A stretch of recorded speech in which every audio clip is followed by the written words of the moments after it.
เจิญลุงสู่มาเอ็นฟ้าลุงคงเข้าลังเข้าทรงเข้าองค์ปอดเจ้าได้เรียกลองมาอูจาหนังเฝ้าอันนาหมู่จุมเจ้ามันโนดแจ้งข่าวก่าวสารใครการพิรุษเจ็บเป็นมวยใครอันใดขอ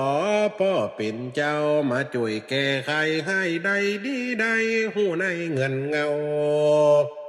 เขามาปรึกษาดาขันตั้งเขาว่ามา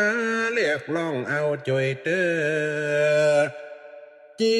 แม่นแล่นหาอูจานั่งเมื่อฮือหูที่ถอยในยามนุษย์ลุมฟ้าต้องการฟูจามาป่อมาห้องหาจองเจ้าป่อเฮย ลงมาสู่ห้องยังขันท้องล่างมา